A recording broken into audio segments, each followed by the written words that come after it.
Take a deep breath. Deeper. Feel the air, fill your lungs. Hold it. And now, exhale. Because we are not just looking at fragments. We are not just examining 3,000-year-old artifacts. No, we are looking at the evidence of a broken heart. A collective heart. Of an entire civilization. A wound, petrified by time, dug up from the mud of memory. You want to know why? That is always the big question. Why they shattered their own gods. Why they ripped out their own soul, burned it, and buried it. You want to know what really happened at The answer is not in any book you have ever read. History forgot them. Or perhaps, history deliberately ignored them. Because this story, the real story, it is too terrifying. It does not just challenge our understanding of Chinese history. It challenges everything we thought we knew about faith, about devotion, and about the price of silence. Historians offer many reasons. An invasion, a political shift, a complex ritual we cannot understand. They are all logical, and they are all wrong. We are going down a different path. A hypothesis. But for me, when you look at the evidence, when you look at the methodical brutality of the destruction, this is the only one that makes sense. It was not a revolution. It was not a ritual of rebirth. No, it was something far more primitive, far more personal. It was betrayal. A betrayal on a cosmic scale. To understand the betrayal, you must first understand the love. You must understand the absolute devotion. So, imagine this. Do not just listen. Close off everything around you and imagine you are standing there. 3,000 years ago, you are standing in a city unlike any other on earth. The air is thick. You can taste it. It is the smell of burning incense, of molten metal from the foundries, and the damp, earthy smell of the great river, the city's lifeblood. This is not a village. This is a metropolis. Its walls are massive, thick, and high. An engineering marvel. Inside, tens of thousands of people. They live, they work, they trade, they laugh, and most importantly, they worshipped. And how they worshipped. Their devotion was not a passing thought. It was not a weekly obligation. It was the air they breathed. It was the reason they woke up. It was the absolute center of their universe. And who did they worship? Forget any image you have of gentle, smiling Asian deities. Forget shepherds or merciful mothers. Their gods were giants. They were distant, terrifying, and all-knowing. Look at what they left behind. The evidence. Bronze masts, some taller than a man. They were not made to be worn. They were made to be gazed upon from below, to make you feel small. And the eyes. God. The eyes. They are not human. They bulge forward. Some have cylindrical pupils, jutting out like telescopes. They stare. Piercing.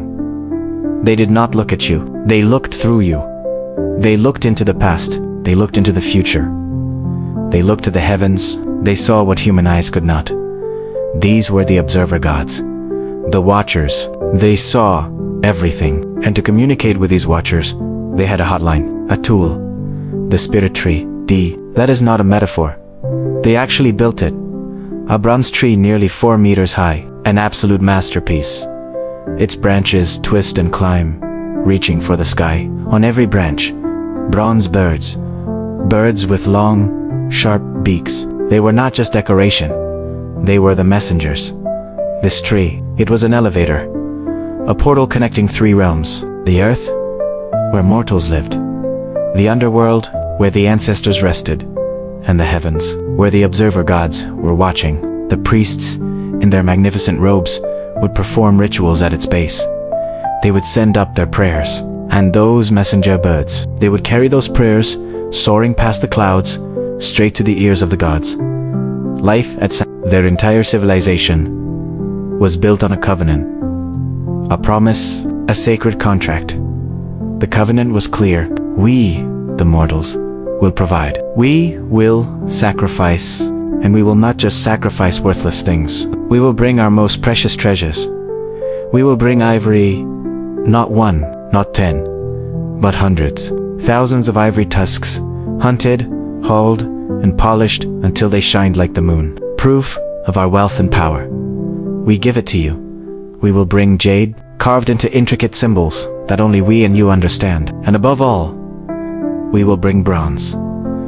Tons of it, the most precious metal, the symbol of civilization itself. We will melt it in blazing hot kilns. We will pour our sweat and skill into forging your very form, your giant faces, your protruding eyes. We will wrap them in solid gold. We place you on the highest altars. We bow before your watchful eyes. We dedicate everything we are. That is our part. And in return, you, the all-powerful gods, the great observers, the architects of the cosmos, will protect us. You will give us good weather. Not too much rain, not too little. You will keep the Minjiang River, our lifeblood, gentle, so it nurtures, not drowns. You will grant us abundant harvests, so our storehouses are full. You will protect our children from sickness and shadow. You will keep our enemies far from our walls. That was the covenant? A simple bargain. We trust, you protect, and for generations, perhaps hundreds of years. The covenant held, the city prospered beyond imagination. The storehouses were overflowing with grain and silk. The foundries blazed day and night, creating ever more elaborate, more magnificent artifacts to honor their great protectors. Their faith was tangible. You could touch it. It was heavy. It was cold. And it shined. They looked up at those giant bronze faces with their protruding eyes, and they felt completely safe. They felt watched. They felt protected. They felt loved in that terrifying, distant, divine way. They were the chosen, and then everything changed. That sound, it started as a whisper, a light patter on the roofs. Rain, nothing unusual. Rain was good, rain was part of the covenant. But it did not stop. It was not a normal rain. It was a deluge. Water fell in a white sheet, obscuring the sky. It did not fall for a day, or a week. It fell for weeks. Then Monsi, the Mingyang River, their gentle lifeblood, began to rise. First, it lapped at the banks. Then, it swallowed the lower fields. The people of Sanxingdui, they did not flinch. They had faith. They went to the temples. They brought more ivory. They brought their most beautiful jade. They knelt before the bronze spirit tree. The priests, now a little anxious, began the rituals. Their chants tried to drown out the roar of the rain outside. They sent the messenger birds flying. Oh, great gods! Oh, watchers! See us. The water is rising. We have made our offerings. Command the river to retreat. But the water kept rising. The river was no longer a river. It was a brown, raging monster. It breached the banks. It poured into the outer homes. Mud. Mud was everywhere. Ankle deep, then knee deep. The people began to feel afraid. Their absolute safety began to crack. They returned to the temples. This time, not just the priests. The whole city was there, their faces streaked with mud and fear. They stared into those protruding eyes. Do you see us? We are losing everything. The covenant, remember the covenant? The bronze gods remained silent. Their eyes, made of gold and bronze, still stared right through them. Expressionless, still observing, but not acting. And then, the famine began. All the fields, all of them, gone beneath a sea of putrid, churning water. The storehouses were flooded. The grain was ruined. Children began to cry. Not a normal cry, but the weak, thin, agonizing wail of starvation. Imagine a mother. She is holding her small child. The child is burning with fever. His breath is shallow. She has not eaten in 3 days, saving the last bit of moldy grain for him. But he cannot swallow anymore. She carries him, wading through the waist-deep mud and water. She reaches the temple. She collapses before one of the giant bronze faces, the face her own father might have helped to cast. She holds her child up. Look! Please! Oh, great watcher! Look at my son. I have given everything. I have nothing left. Please save him. Please. Honor your part of the covenant. She waits. She stares into those protruding eyes. The watching eyes. The baby in her arms. Lets out one last breath. And then, silence. The small body goes limp. The silence from the gods was now terrifying. It was no longer divine calm. It was indifference. It was contempt. The mother looked at her dead child. Then she looked back at the god. The god had seen. It had seen everything, and it had done nothing. Meanwhile, plague arrived with the stagnant water, the floating carcasses, and the starvation. Cholera, typhoid, people died in the streets. Wailing replaced prayer. The priests, in their final, desperate act, did the unthinkable. They dragged some of the smaller statues, sacred icons. They smashed them. They threw them into the ritual fire pits, a sacrifice of the precious metal itself. Is this what you want? Is this the final price?